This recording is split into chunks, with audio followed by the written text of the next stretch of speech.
Assalamualaikum warahmatullahi wabarakatuh. Halo Sobat PBS, perkenalkan nama saya Alif Abdul Jabar, NIM 1714-2015-9 dari kelas Perbankan Syariah D, semester 6, mata kuliah Sistem Pengawasan Perbankan Syariah. Oke, video pada kali ini adalah untuk menjawab pertanyaan-pertanyaan yang diberikan oleh Ibu mengenai soal-soal UTS. Berikut jawaban yang akan saya sampaikan. Oke, yang pertama yaitu mengenai Undang-Undang Perbankan Syariah.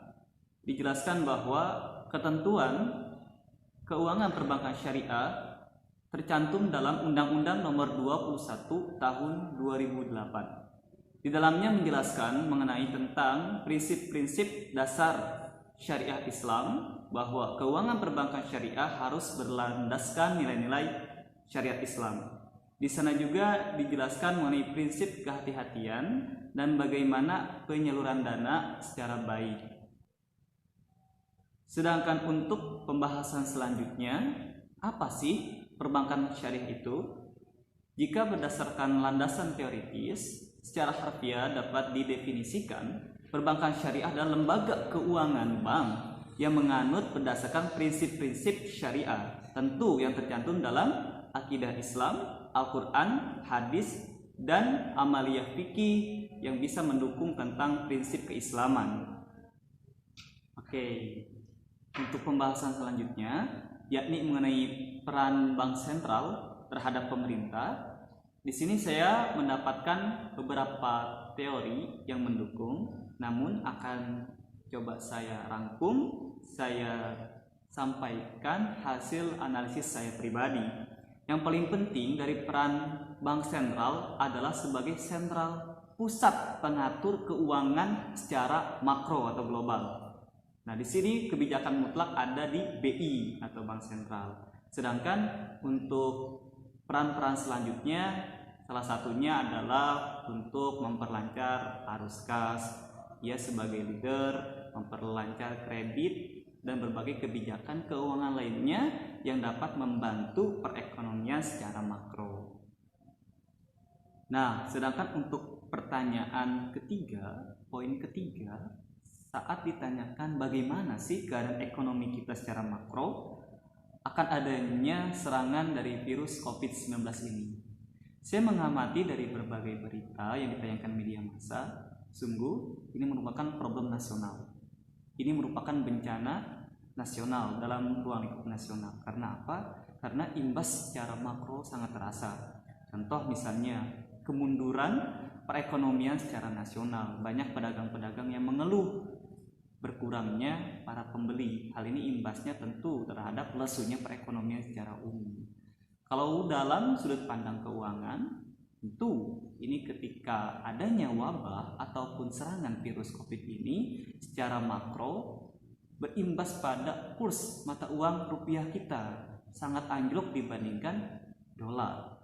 Bahkan ada istilah rupiah merosot, dolar meroket. Bayangkan, 1 dolar sudah mencapai 15.000 rupiah. Ini kembali pada tahun 97-98, krisis moneter pada pemerintahan Soeharto transisi ke Pak Habibie. Jika tidak dikendalikan secara efektif, maka akan terjadi keganjalan dan mara bahaya yang lebih parah. Ini harus kita cari solusi secara bersama.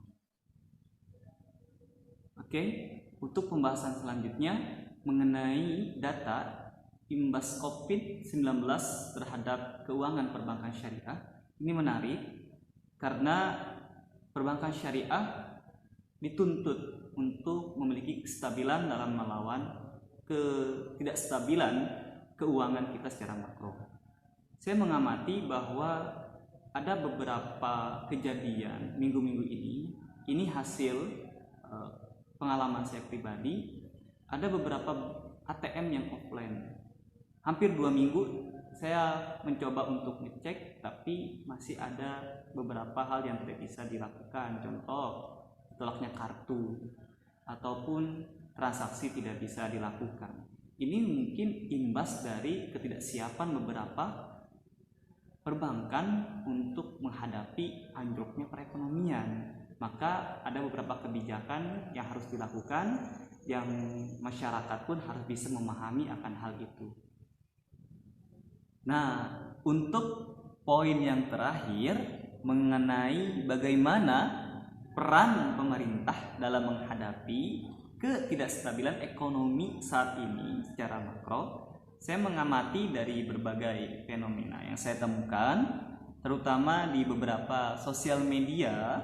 Saya perhatikan bahwa sejauh ini perbankan syariah khususnya telah bekerja sama dengan beberapa sosial media untuk menghimbau dan mengajak masyarakat untuk terlibat dalam kegiatan menstabilkan keekonomian secara makro.